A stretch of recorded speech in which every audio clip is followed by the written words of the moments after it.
Welcome to mister idiom. So आज हमारी है क्लास फोर्थ, जैसे मैंने यहाँ पर लिखा है, और हमारा 16 डेज चैलेंज में से फोर्थ क्लास है।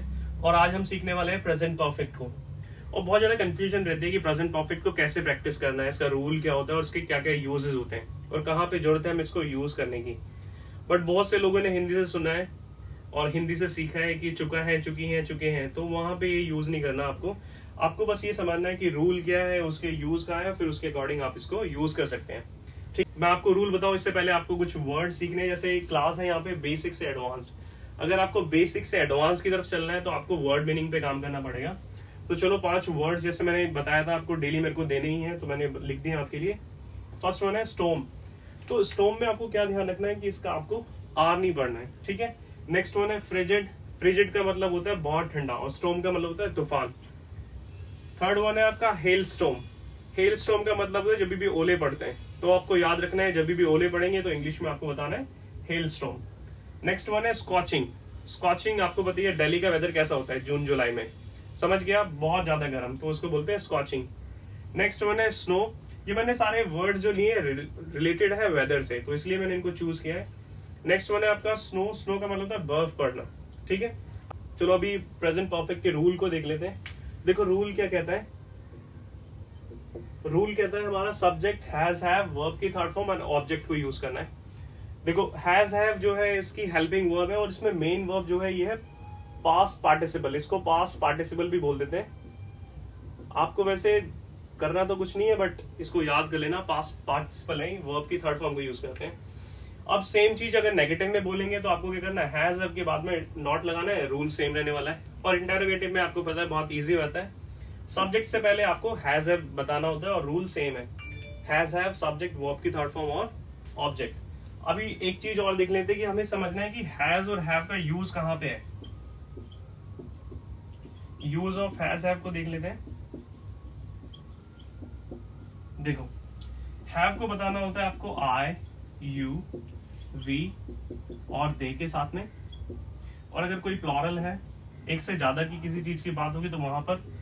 और हैज यूज करना होता है आपको ही, शी, इट और किसी नेम के साथ में, और कोई चीज सिंगुलर हो तो, ठीक है। ये समझ आ गया आपको। अब इसके हम यूज को समझ लेते हैं कि इसका यूज कहां पे पड़ता है, हमारे को इसकी जरूरत क्यों पड़ी। सो हो सकता है आपने सुना हो, बट एक बार फिर से प्रैक्टिस करते हैं इसको। रीसेंट एक्शंस की, जो भी हाल फिलहाल के एक्शंस होते हैं उसको बताने के लिए यूज करते हैं हम प्रेजेंट परफेक्ट को, इस रूल को यूज करते हैं। एक चीज और मैं लिख देता हूं आपके लिए। प्रेजेंट परफेक्ट का मतलब होता है कनेक्शन होता है इसका नाउ से, कनेक्शन विद नाउ, ठीक है। इसका कनेक्शन हमेशा अभी से होता है, तो इसलिए मैंने बोला है कि रीसेंट एक्शन को बताने के लिए अभी एग्जाम्पल लिखे हैं, तो इनसे समझ आ जाएगा कि मैं किस चीज के बारे में बात कर रहा हूँ। जब भी फोकस करते हैं आप एक्शन के ऊपर, ठीक है, जब भी फोकस होगा एक्शन के, तब आपको इसको यूज करना है। कभी भी कोई नई इन्फॉर्मेशन देनी है आपको, कुछ भी नई इन्फॉर्मेशन देनी है, जैसे मैंने सेंटेंस लिखे हैं, मैं अभी समझाता हूँ आपको क्या चीज है वो। और ये हो सकता है नया रूल हो आपके लिए, जैसे कि it is the first time और it is the last time करके, ठीक है। जब भी आप कोई बात बोल रहे हैं, it is the first time और it is the last time और it is the second time, कोई भी है, फिफ्थ टाइम, सिक्स टाइम, तो आपको उसके बाद यूज करना है प्रेजेंट परफेक्ट को। प्रेजेंट परफेक्ट मैंने यहाँ पे स्पेस नहीं लिखा नहीं है, तो इसको मैं एक एग्जाम्पल से बताता हूँ। जैसे मैं आपको बताऊं, it is the first time I have chosen this chapter और this is the first time I have taught this chapter on YouTube, ठीक है। चलो अब एग्जाम्पल से समझते हैं इनको। फर्स्ट एग्जाम्पल है I have bought a new car. So आप क्या समझ रहे हैं इससे, देखो इससे डायरेक्ट कनेक्शन है इसका, आपको एक नई इंफॉर्मेशन दे दी है मैंने, ठीक है। I have bought a new car मतलब कि मैंने एक नई कार खरीद ली है। नेक्स्ट एग्जाम्पल लिखा है मैंने, आई हैव डन ग्रेजुएशन। इससे क्या समझने वाले हैं, काम हुआ पास्ट के अंदर में, बट फोकस क्या है, ये इसका एग्जाम्पल हो गया। ये फोकस ऑन एक्शन, मतलब कि मैं ये नहीं बता रहा काम कब हुआ है, मेरा सारा फोकस है उस एक्शन पे। एक्शन का मतलब है जो भी ये काम हुआ है। ग्रेजुएशन हो गई है मेरी, तो मैंने किसी भी ईयर में किया, मैं आपको ये नहीं बता रहा, बट ये बता रहा हूँ कि अभी मैं ग्रेजुएट हूँ, मेरे पास वो डिग्री है। आपको ये एग्जाम्पल समझ आ गया, आई हैव डन ग्रेजुएशन वाला। अब नेक्स्ट देख लेते हैं। मैंने लिखा है नेगेटिव, मैंने एक चूज कर लिया, I have not visited the Taj Mahal.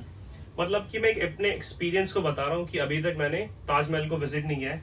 एक होता है बिन, अभी मैं आगे बताने वाला हूँ क्या होता है। बिन का मतलब होता है विजिटेड, ठीक है, इसको ध्यान रखना है। एक मैंने क्वेश्चनिंग किया है, have you finished your homework, मतलब एक मैंने क्वेश्चनिंग किया है कि आपने अपना काम कर लिया। इस तरीके से कोई मैं आप फोकस नहीं कर रहा टाइम पर, बस मैंने पूछा है कि काम हुआ है नहीं हुआ, फोकस किस पे, एक्शन पे। तो जब भी आप फोकस करते हैं एक्शन पे तो आपको इस टेंस को यूज करना है। अब इसके कुछ की वर्ड्स हैं, अगर जहां पे भी इन वर्ड्स को ज्यादातर देखें आप, चाहे कोई एग्जाम के लिए प्रिपरेशन कर रहे हैं आप, किसी भी चीज के लिए, तो आपको ध्यान रखना है कि प्रेजेंट परफेक्ट से इनका ज्यादातर कनेक्शन होता है। लेटली का मतलब होता है हाल फिलहाल, रिसेंटली का भी मतलब ये होता है, येट का मतलब होता है अभी तक नहीं हुआ बट हो जाएगा, और इसको नेगेटिव में यूज करते हैं मोस्टली, और सेंटेंस के एंड में यूज करना है आपको। टिल नाउ मतलब अभी तक, जस्ट मतलब कुछ टाइम पहले ही, अप टू नाउ भी मतलब होता है अभी तक, बिफोर होता है इससे पहले। ठीक है, अभी मैं आपको इनको एग्जाम्पल समझाता हूँ, तो मैं इसको इरेज कर देता हूँ क्विकली आपके लिए। ये इनमें से इन कीवर्ड्स को यूज करते हुए 2 एग्जाम्पल चूज किए हैं। फर्स्ट वन है I have learn 100 words till now, मतलब कोई पास से लेके अभी तक मैंने 100 वर्ड्स को याद कर लिया है। टाइम नहीं बता रहा, एक्शन बता रहा हूँ क्या है। नेक्स्ट वन है have you done this before, मतलब कि क्वेश्चनिंग की जा रही है कि आपने कभी पहले किया है, तो बिफोर यूज हो गया, टिल नाउ यूज हो गया, इसी तरीके से आगे इन सबको आप यूज कर सकते हैं। अब मैं थोड़ा सा ट्रिकी आपसे कुछ पूछने वाला हूँ। जैसे मैंने आपको स्टार्टिंग में बताया था, ये टेंस कहीं ना कहीं कंफ्यूजिंग होता है अगर आप इन टाइप के सेंटेंसेस को देखेंगे। जैसे मैंने लिखा है he has gone to market, he has been to market, और I have had an apple. So grammatically correct है, जो प्रॉपर मीनिंग है वो भी करेक्ट है। तो डिफरेंस क्या है इनके अंदर में, यही हमें समझना है।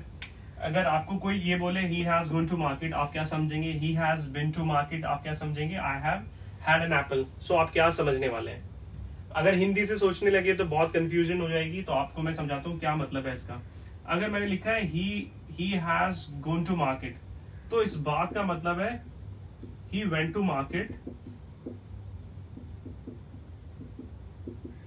And he is still there and is still there, मतलब ये मार्केट में गया था और वहीं पर है अभी।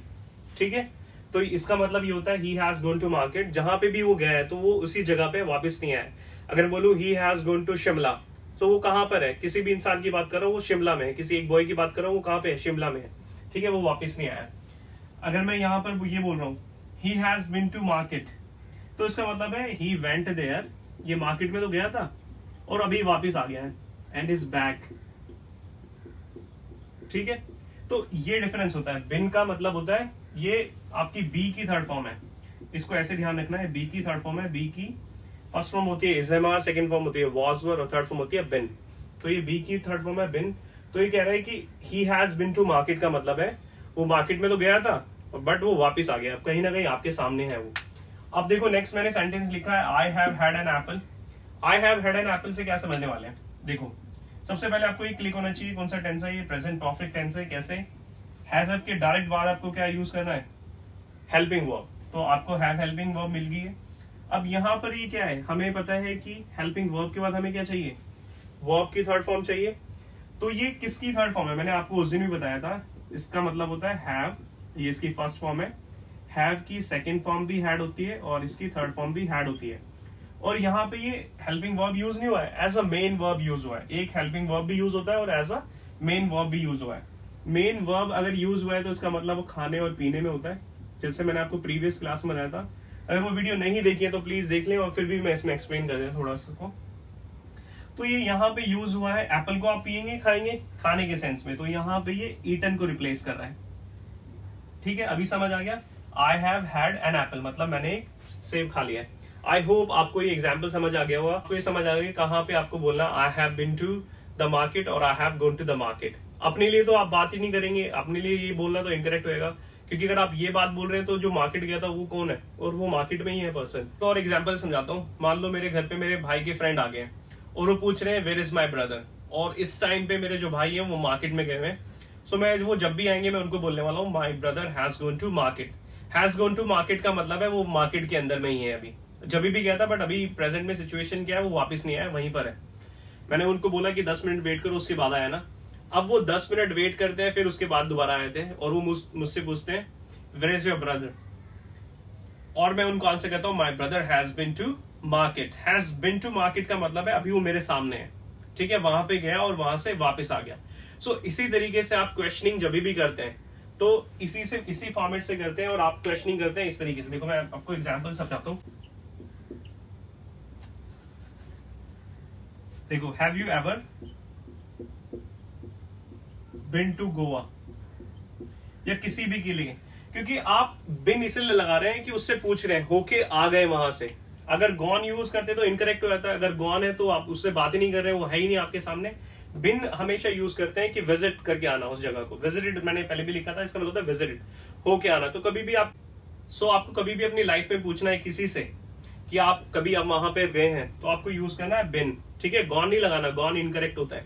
गॉन का मतलब है आप जिससे पूछ रहे हैं वो पर्सन तो वहां पर है, तो आप पूछ किससे रहे हैं, ठीक है। तो आपको बोलना है कि have you ever been to UP, have you ever been to Rajasthan, have you ever been to Australia, इस तरीके से।